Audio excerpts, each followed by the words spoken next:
Assalamualaikum warahmatullahi wabarakatuh. Semoga keselamatan, rahmat, dan keberkahan Allah tercurah kepada kita semua. Saat sukses bersembunyi di balik kita, saat gagal berani berdiri dengan saya, disitulah martabat pemimpin diuji. Ada satu ironi dalam kepemimpinan yang sering dianggap kecil, namun sesungguhnya menentukan besar kecilnya jiwa seseorang. Banyak orang berani berkata saya saat sukses, namun bersembunyi di balik kita saat gagal. Padahal, justru disitulah letak kemuliaan yang terbalik. Seorang pemimpin yang tercerahkan akan memaknai keberhasilan bukan sebagai panggung pribadi, melainkan sebagai taman kebersamaan. Ia sadar, keberhasilan bukan lahir dari satu tangan, tetapi dari banyak hati yang berjuang dalam diam, dari doa-doa yang mungkin tak pernah ia dengar. Maka ketika keberhasilan datang, ia menundukkan egonya, lalu berkata dengan penuh kesadaran spiritual, "Ini adalah keberhasilan kita semua." Dalam kalimat itu, ada keikhlasan, ada penghormatan, ada pengakuan bahwa dirinya bukan pusat semesta. Bahkan lebih dalam lagi, ia sedang belajar meneladani sifat para nabi, yang tidak pernah mengklaim kemuliaan untuk dirinya sendiri, melainkan mengembalikannya kepada Allah SWT, sang pemilik segala hasil. Namun, saat kegagalan datang, saat harapan runtuh, saat sistem goyah, saat kepercayaan mulai retak, disitulah topeng-topeng mulai jatuh. Pemimpin sejati tidak mencari kambing hitam. Ia tidak menyebar beban agar terasa ringan. Ia justru berdiri di depan dengan jiwa yang lapang dan berkata, "Ini adalah tanggung jawab saya." Kalimat ini bukan sekadar keberanian, tetapi kesadaran iman, bahwa setiap amanah kelak akan dimintai pertanggungjawaban, bukan hanya di ruang rapat dunia, tetapi di hadapan Allah SWT, di hari yang tidak ada lagi alasan. Prinsip ini bukan hanya milik pemimpin besar, ia adalah nilai hidup yang bisa kita terapkan di setiap peran. Seorang kepala sekolah berkata saat prestasi meningkat, "Alhamdulillah, ini adalah hasil kerja keras kita semua."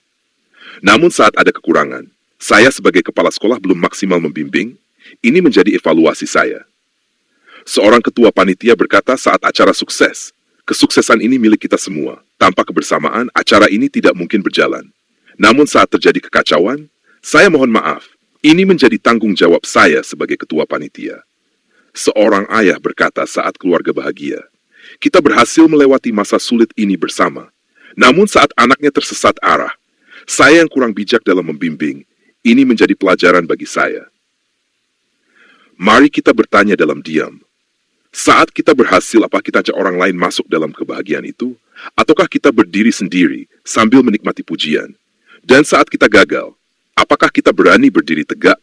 Ataukah kita mencari bahu orang lain untuk menanggungnya bersama?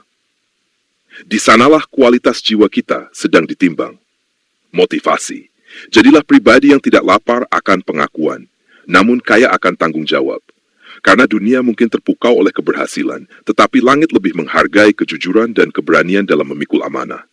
Merendahlah saat naik dan tegarlah saat jatuh. Harapan semoga kita menjadi bagian di pemimpin dalam skala apapun yang menghadirkan kesejukan, bukan ego, yang menguatkan kebersamaan, bukan membesarkan diri, dan yang berani bertanggung jawab, bukan pandai berkilah. Doa ya Allah, lunakkan hati kami agar tidak sombong dalam keberhasilan, kuatkan jiwa kami agar tidak lari dari tanggung jawab, jadikan setiap kata kami jujur, setiap sikap kami amanah, dan setiap langkah kami Engkau ridhoi. Karena sejatinya, kemuliaan bukan terletak pada seberapa tinggi kita dipuji, tetapi pada seberapa dalam kita berani bertanggung jawab. Jika video ini menyentuh hati Anda, jangan berhenti di perasaan. Lanjutkan dengan tindakan. Mari kita belajar bersama, bukan hanya berharap kepada Allah, tetapi juga bergerak menuju ridhanya. Sampai jumpa di renungan berikutnya. Tetap sabar dalam langkah, dan tetap tawakal dalam hasil. Allahumma salli ala Sayyidina Muhammad. Wassalamualaikum warahmatullahi wabarakatuh. Keselamatan, rahmat, dan keberkahan Allah tercurah kepada kita semua.